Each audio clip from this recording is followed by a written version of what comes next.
नमस्कार, capital TV देख रहे हैं आप। मैं हूं आपके साथ पूजा। दिल्ली विधानसभा चुनाव के नतीजे सामने आ चुके हैं और नतीजों ने सबसे ज्यादा और बड़ा झटका आम आदमी पार्टी को दिया है, अरविंद केजरीवाल को दिया है, क्योंकि दिल्ली की जनता ने आम आदमी पार्टी को सत्ता से बेदखल कर दिया है और बीजेपी पर भरोसा जताया है। जी हां, नतीजे सामने आ गए हैं। बीजेपी की दिल्ली में जीत हुई है, बीजेपी सरकार बनाने जा रही है और आम आदमी पार्टी बुरी हार का सामना कर रही है। अरविंद केजरीवाल को सबसे बड़ा झटका इसलिए भी लगा है क्योंकि खुद अरविंद केजरीवाल भी अपनी सीट हार चुके हैं और केजरीवाल के साथ साथ जो टॉप आम आदमी पार्टी के बड़े नेता थे वो भी अपनी सीट से हार का सामना कर चुके हैं। तो इस पे आज तमाम अलग अलग मुद्दों पे चर्चा करेंगे कि आखिर क्यों अरविंद केजरीवाल को चुनाव का हार का सामना करना पड़ा। और मेरे साथ चर्चा के लिए मौजूद है कैपिटल टीवी के editor in chief doctor Manish Kumar, executive editor Rajeev ji और वरिष्ठ पत्रकार और हमारे सहयोगी दीप सिंह परिहार। सर, सबसे पहला मेरा सवाल आपसे है, अब तो नतीजे आ गए हैं, मोहर लग गई है बीजेपी पर, क्यों आम आदमी पार्टी को, अरविंद केजरीवाल को इतनी बड़ी हार का सामना करना पड़ा? क्या एंटी इनकम्बेंसी एक बड़ा फैक्टर है? देखिए, एंटी इनकम्बेंसी तो इस तरीके से था कि 10 सीटें नहीं आनी चाहिए थी, 10 सीटें नहीं आनी चाहिए थी। और केजरीवाल जो चुनावी हिंदू बनते हैं, इनको हर मुस्लिम मोहल्ले में जाकर के माफ़ी मांगनी चाहिए, क्योंकि दिल्ली के मुसलमानों ने बचा दिया केजरीवाल को। अभी जो आंकड़े हैं वो इलेक्शन कमीशन, हालांकि कुछ काउंटिंग अभी चल रहा है, 48 और 22 का आंकड़ा है। मतलब आप भारतीय जनता पार्टी से आधी सीट भी नहीं ला पाए और उन 22 सीटों में कहां आप जीत रहे हो और कहां आप लीड कर रहे हो। आप देखिए कि कुल मिलाकर के 13 से 14 उस तरह की सीटें हैं जो मुस्लिम बहुल सीटें हैं, जहां से आप चुनाव जीत गए। और ये अगर 13-14 सीटें अगर आप बाहर कर दे, अगर जो बातें कही जा रही भाई मुसलमान जो है वो कांग्रेस को भी वोट कर रहा है, ये कर रहा है, वो कर रहा है, अगर मुसलमानों ने एक मुश्त केजरीवाल को वोट नहीं दिया होता तो 7 सीट आती। ये आंकड़ा बता रहा है। बाबरपुर प्योर मुस्लिम इलाका है, वहां पे मुस्लिम बहुल मुसलमानों का वोट अगर हटा दीजिए, चुनाव हार जाएंगे ये लोग। उसी तरीके से सीलमपुर, जहां प्रचार के लिए गए थे राहुल गांधी, लेकिन मुसलमानों ने कहा कि भाई राहुल जी आपको लोकसभा में देखेंगे या बाद में देखेंगे, लेकिन अभी तो केजरीवाल को ही देंगे। उसी तरीके से कोंडली, बहुत बड़ी बस्ती कोंडली के अंदर मुसलमानों की है, जो पूरा का पूरा एक मुश्त वो चला गया। तुगलकाबाद आप जीत गए, तुगलकाबाद में भी मुस्लिम पॉपुलेशन है। बल्ली मारान, चांदनी चौक, सदर बाजार, सुल्तानपुर, माजरा, मटिया महल, करोल बाग में भी एक बड़ा हिस्सा जो है मुसलमानों का है। तो ये सारी सीटें, महरौली वहां भी थोड़ा ऊपर नीचे चल रहा है, लेकिन आप लीड कर रहे हो, क्यों? वहां जो कुतुब मीनार, महरौली, पूरे जो गांव का गांव है वो पूरा मुस्लिम इलाका है। उसी तरीके से बदरपुर में तो बड़ा चंक है। ओखला आपको मालूम ही है। सीवापुरी, कहां से आपने बांग्लादेशी और रोहिंग्या को बसा रखा है, वहां पे पूरा मुस्लिम इलाका, वहां 5,000-7,000 वोट से आप जीत गए। उसी तरीके से एक कंस्टिट्यूएंसी में यह भी जोड़ दूंगा कि भाई तिलक नगर में जहां पे सिखों का जो है बहुत ये है, तो वहां से जो है वो जीतता आ रहा है, तो वो जीत गया। अब आप ये समझिए, ये दम और अहंकार, इतने सारे एनालिसिस हो रहे हैं कि ये प्रॉब्लम, वो प्रॉब्लम। अरे भाई, आपको बीजेपी को हराना है, इस ध्येय के साथ मुसलमानों ने स्ट्रेटेजिक वोटिंग कर दी। अन्यथा आपके काम पे, आपकी वाणी पे, आपके वादे पे तो आप तो 7 सीट इनोवा पार्टी बनकर के आती। तो केजरीवाल जो है ये बहुत ही शर्मनाक हार है। इनोवा में घुस जाते ये, तो इनको ये जो बजरंगबली का नाम लेते हैं, बजरंगबली का नाम नहीं है, अब जाकर के जालीदार टोपी पहन करके ईद वीद मनानी चाहिए इनको, क्योंकि अगर मुसलमान नाराज हो जाता तो आज जो है पर कच्चे निकल गए होते तो हैं। अपने कार्यकर्ताओं का शुक्रिया अदा करने से पहले उनको ये बोलना चाहिए Right. था सभी मुस्लिम भाइयों का शुक्रिया। मतलब सर केजरीवाल तो अपनी सीट से साफ हो गए हैं, आम आदमी पार्टी हाफ हो गई है। सर ने मुसलमानों का जिक्र किया, नो डाउट मुस्लिमों के भरोसे अरविंद केजरीवाल की राजनीति चलती है, लेकिन बात बीजेपी की करे तो बताया जा रहा है कि हिंदुओं का भी एक मुश्त वोट बीजेपी को पड़ा है। बिल्कुल, ये पढ़ना चाहिए था और पढ़ा भी है। हिंदुओं में ज्यादातर वोट भारतीय जनता पार्टी को पड़े हैं। आम आदमी पार्टी भी उन वोटों में सेंधमारी करती रही, लेकिन इस केजरीवाल के हार में एक बड़ी भूमिका कांग्रेस की मानी जा रही है। और कांग्रेस की भूमिका का मतलब सिर्फ इतना नहीं समझना चाहिए कि कांग्रेस कितना वोट काट कर ला रही है, या राहुल गांधी प्रचार करने के लिए गए, प्रियंका वाड्रा प्रचार करने के लिए गई, तो उन क्षेत्रों में कितना वोट कांग्रेस को मिला है। हार जीत के बीच सिर्फ वोट काटने की बात नहीं आती है कि सामान्य प्रोसेस मान लिया गया है पॉलिटिक्स में कि अगर 3 पार्टियां 4 पार्टियां चुनाव लड़ रही है तो जीत का मार्जिन जो होगा वो अगर तीसरी पार्टी के पास है तो वो हराने में कामयाब रहेगी। ये नैरेटिव क्रिएट करने की बात रही है। कांग्रेस उसी प्लैंक पर, उसी प्लेटफॉर्म पर रह के काम कर रही थी जो भारतीय जनता पार्टी कर रही थी। अगर कांग्रेस पार्टी के नेता सीधे केजरीवाल के खिलाफ बोलते हैं, ये राहुल गांधी बोलना शुरू कर दिए कि देखो केजरीवाल शीश महल में रहता है, केजरीवाल भ्रष्टाचारी है, केजरीवाल ने भ्रष्टाचार किया है, प्रियंका वाड्रा बोली, कांग्रेस के दूसरे नेता बोले, और इससे लोगों में एक भ्रम तो पैदा हुआ। और ये जो लोगों के बीच कंफ्यूजन क्रिएट हो गया था पहले से कि अरविंद केजरीवाल जो बोलता है कि हमारे ऊपर सारे फर्जी मुकदमे हैं, सारे फर्जी तरीके से भारतीय जनता पार्टी हमें जेल भेज रही है, वो कांग्रेस ने नकार दिया। कांग्रेस ने कहा नहीं, अरविंद केजरीवाल भ्रष्ट है, अरविंद केजरीवाल ने चोरी की है। अब ये जो नैरेटिव पैदा होता है तो उसमें जो फ्लोटिंग वोटर होते हैं, जो कभी बीजेपी की तरफ जाते हैं, कभी आम आदमी पार्टी की तरफ जाते हैं और कभी कांग्रेस की तरफ भी चले गए, उसमें से ज्यादा वोट भारतीय जनता पार्टी के पास ऐसा है जो लोकसभा और विधानसभा में चेंज होता है। और भारतीय जनता पार्टी ने टारगेट किया था कि हम 38% को 48% बनाएंगे, जो 52% से ज्यादा, यानी कि कभी 52 कभी 55% लोकसभा में मिलते हैं, वो पूरा वोट तो नहीं आएगा, लेकिन फिर भी 48 से 50% के बीच हम वोट लेकर आएंगे, उसके लिए इन लोगों ने तैयारी की थी। और उसमें कांग्रेस ने क्या किया, कांग्रेस ने, राहुल गांधी ने, प्रियंका वाड्रा ने जो प्रचार किया और जो बड़े नेताओं को उतारा, इन लोगों ने केजरीवाल के खिलाफ एक पैदा किया नफरत लोगों के अंदर कि देखो केजरीवाल तो चोर बेईमान है, लुटेरा है। और इससे जो लोग नाराज थे, जो भारतीय जनता पार्टी की तरफ नहीं जाते, अगर कांग्रेस की तरफ जाते या आम आदमी पार्टी की तरफ जाते, वो कांग्रेस की तरफ तो नहीं गए, लेकिन केजरीवाल से नफरत के नाम पर वो भारतीय जनता पार्टी की तरफ चले गए। क्योंकि केजरीवाल भी बोल रहा था, कांग्रेस भी जानती थी, इसके ग्राउंड के कार्यकर्ता भी जानते थे कि भारतीय जनता पार्टी और आम आदमी पार्टी के बीच टकराव है, कांग्रेस उसमें बीच में है, 1-2 सीट आ गई तो बड़ी बात है। लेकिन फिर भी जैसे संदीप दीक्षित ने अरविंद केजरीवाल के खिलाफ कितना वोट लाए वो मायने नहीं रखता, लेकिन पूरे नई दिल्ली में घूम घूम कर उसने अपना नहीं केवल बल्कि प्रवेश वर्मा का भी प्रचार किया कि केजरीवाल वो व्यक्ति है जिसने मेरे मां के साथ ऐसा किया था, मेरी मां की बेइज्जती की थी, इनके खिलाफ कैसी गंदी गंदी बातें की थी। तो जो केजरीवाल के खिलाफ वोट गया वो कांग्रेस में न जाकर भाजपा में भी गया। तो इस चुनाव में कांग्रेस पार्टी ने जो मजबूती से चुनाव लड़ा है उससे भारतीय जनता पार्टी को थोड़ा फायदा हुआ। और भाजपा ने जो लंबी रणनीति बनाई, पहले से ही भारतीय जनता पार्टी रणनीति बना रही थी, 6 महीना से तैयारी चल रही थी, संघ के साथ कोऑर्डिनेशन था, 50,000 से ज़्यादा डाइनिंग रूम मीटिंग हुई थी, ड्राइंग रूम मीटिंग हुई थी, मोहल्ले की मीटिंग हुई थी। तो उसमें जो भाजपा ने केजरीवाल के खिलाफ काम किया, कांग्रेस ने केजरीवाल के खिलाफ काम किया, और अरविंद केजरीवाल बीच में केवल और केवल इन दोनों का जवाब देते हुए ये ज्यादा समय तक बैकफुट पर रहा, जवाब देते रहा इनके आरोपों का। इससे आम आदमी पार्टी की बुरी गति हुई है और केजरीवाल से सौदिया सब निपट गए। बिल्कुल, कुल मिलाकर दीप सर देखा जाए तो नो डाउट कांग्रेस पार्टी ने भी अच्छा चुनाव लड़ा है। वो तो अपने सर्वाइवल के लिए लड़ रही थी, वोटिंग परसेंटेज भी बढ़ा है।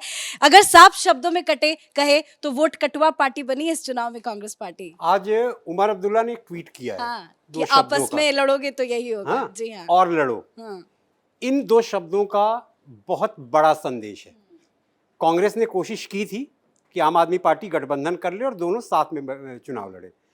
तो मैं ये कहना चाह रहा हूँ कि जो बीजेपी आज चुनाव जीती है तो 50% उनकी मेहनत है, 25% आम आदमी पार्टी ने बीजेपी को चुनाव जितवाया है और 25% कांग्रेस ने चुनाव जितवाया है। जब इन दोनों का गठबंधन नहीं हुआ तो कांग्रेस ने न 2015 में न 2020 में इतना अग्रेसिव दिल्ली का चुनाव नहीं लड़ा था, जैसा कि राजीव जी ने अभी बताया। प्रियंका गांधी उतर गई, राहुल गांधी उतर गए और खुले मुंह से कि अरविंद केजरीवाल चोर है, अरविंद केजरीवाल भ्रष्टाचारी है। तो ये कांग्रेस का जो ये भाई, क्योंकि ये दोनों वैसे नेशनल उसमें भी साथ में हैं, तो जनता ने वो मान लिया कि हाँ भाई ये चोर है, भ्रष्टाचारी है। तो कांग्रेस का जो ये एग्रेशन था उसने अरविंद केजरीवाल को हराने में बहुत बड़ी भूमिका निभाई है। कांग्रेस पहले से जानती थी कि अभी उसका जनाधार दिल्ली में नहीं बना है, ठीक है, लेकिन आम आदमी पार्टी को हराने के लिए पूरी जमीन कांग्रेस ने तैयार कर तभी दी थी। आरोप भी बीच में लगे थे, बार बार आम आदमी पार्टी के नेता ये कह रहे थे कि कांग्रेस बीजेपी की बी टीम है। लेकिन अभी देखने में ये आया है कि बी और सी दोनों यही है, आम आदमी पार्टी और कांग्रेस।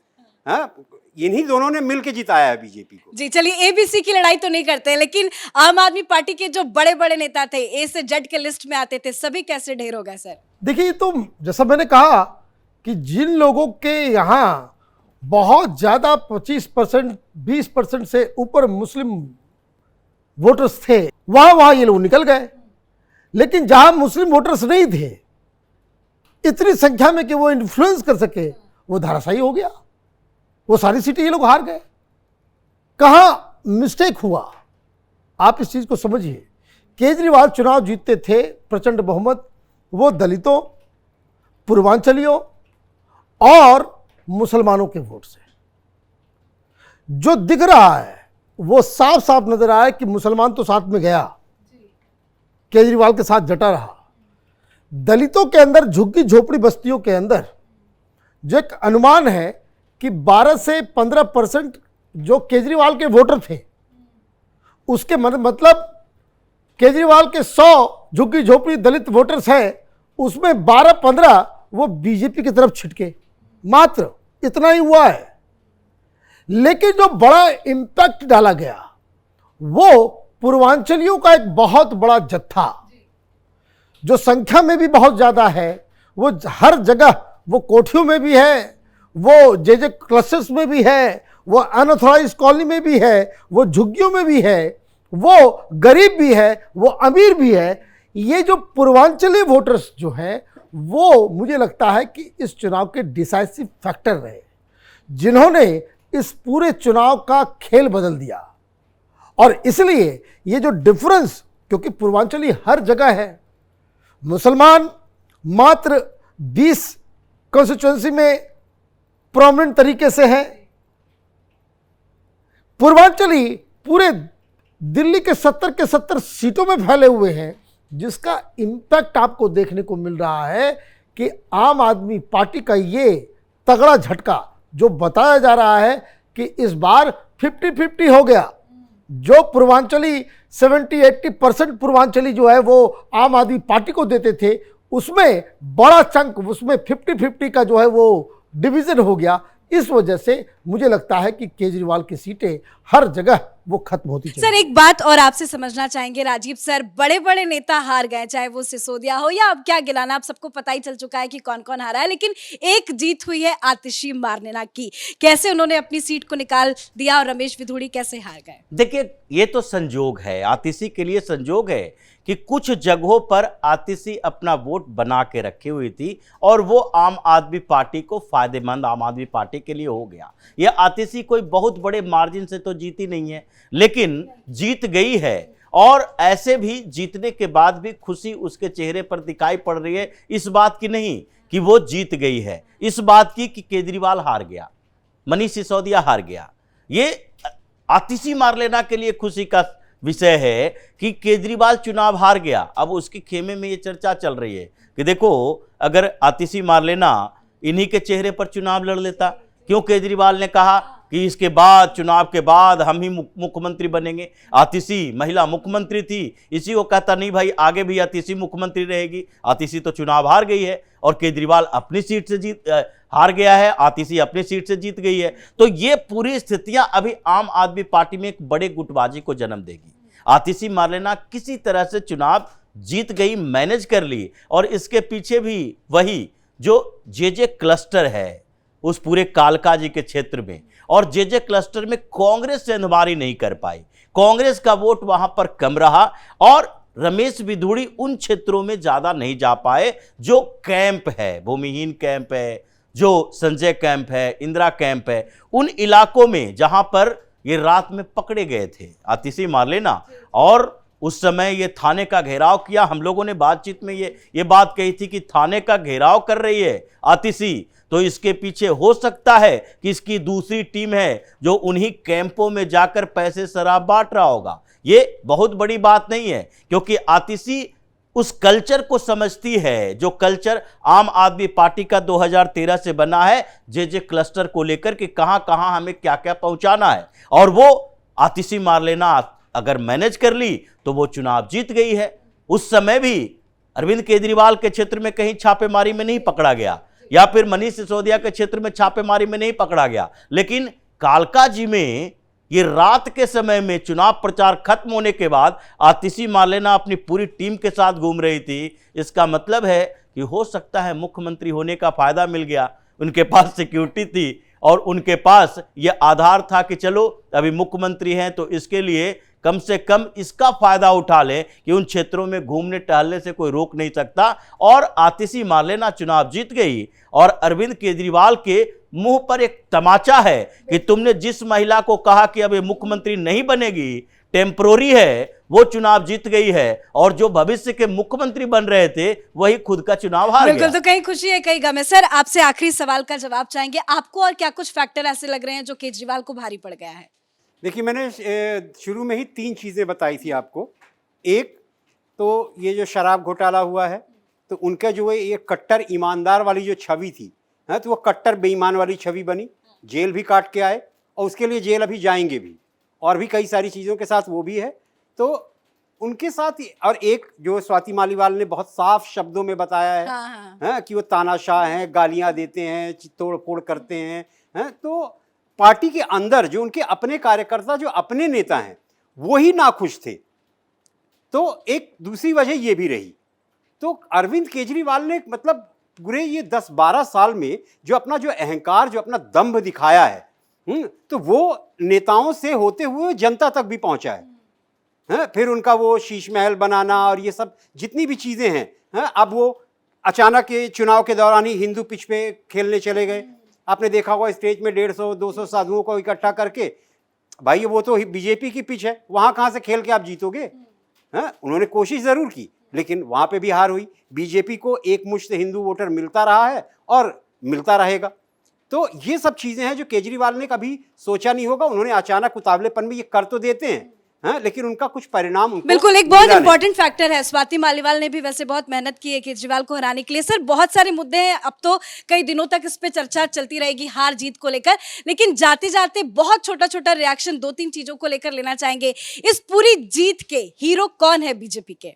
देखिए, बीजेपी के हीरो बीजेपी के कार्यकर्ता है, आरएसएस के ऑर्गेनाइजेशंस के लोग हैं, साथ ही साथ जो लीडर्स जिनके ऊपर दायित्व दिया गया था कि आप भाजपा के मैसेज को केजरीवाल के लोगों तक पहुंचाए, पूर्वांचलियों तक पहुंचाए, झुग्गी झोपड़ियों में जाकर के पहुंचाए, ये जो कमर तोड़ने का काम भाजपा संगठन, आरएसएस के संगठन ने किया, जीत के सही हकदार वही लोग। बिल्कुल राजीव सर, दिल्ली में बीजेपी का प्रवेश हुआ है, क्या प्रवेश वर्मा असली हीरो साबित होंगे? देखिए, दिल्ली में जो चुनाव लड़ा गया, उसमें जैसा डॉक्टर साहब ने कहा, कार्यकर्ता, ऑर्गेनाइजेशन, ये दोनों तो सबसे इंपॉर्टेंट थे, और इसके सबसे बड़े हीरो माना जाए दिल्ली में इस जीत का, तो इस कार्यकर्ताओं के साथ इंटरैक्ट होने वाले प्रधानमंत्री मोदी के लिए।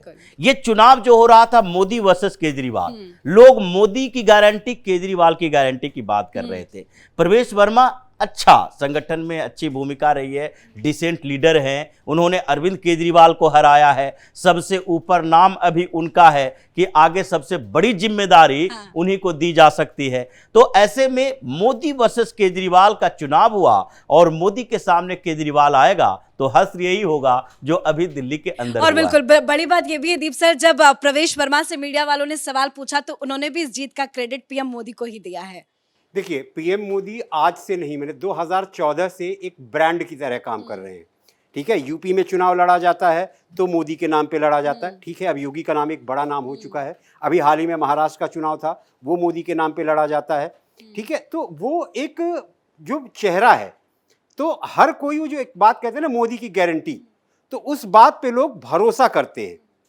तो इसलिए ये दिल्ली में भी लोगों ने भरोसा किया कि हाँ भाई 26-27 साल बाद एक बार फिर मोदी के चेहरे के नाम पे बीजेपी को लाते हैं, देखते हैं क्या। चलिए, बहुत बहुत धन्यवाद सर आप सभी का बातचीत करने के लिए। धन्यवाद। तो वाकई में ये चुनाव बड़ा दिलचस्प भी था। बीजेपी की तैयारी काफी महीनों पहले से चल रही थी और आज मेहनत रंग लाई है। दिल्ली में भी बीजेपी की सरकार बनने जा रही है और पीएम मोदी को भी इसका क्रेडिट जाता है, क्योंकि पीएम मोदी बार बार लोगों को संबोधित करते हुए यही कहते थे कि ये मोदी की गारंटी है, जो आपसे वादे किए गए हैं वो पूरे होंगे। क्योंकि दिल्ली की जनता कहीं ना कहीं भ्रष्टाचार को लेकर परेशान थी, कूड़े कचरे को लेकर परेशान थी, कोई विकास दिल्ली में नहीं हुआ था और पीएम मोदी ने भरोसा दिलाया कि हमारे कार्यकर्ता, हमारे नेता, हमारे सारे लोग आपके लिए जी जान से मेहनत करेंगे और ये मोदी की गारंटी है। मोदी की गारंटी मतलब गारंटी पूरी होने की गारंटी, और तभी लोगों ने पीएम मोदी के नाम पर भरोसा जताया है और दिल्ली में बीजेपी की बड़ी जीत हुई है। हमारे इस खास शो में फिलहाल इतना ही। देखते रहिए कैपिटल टीवी। नमस्कार।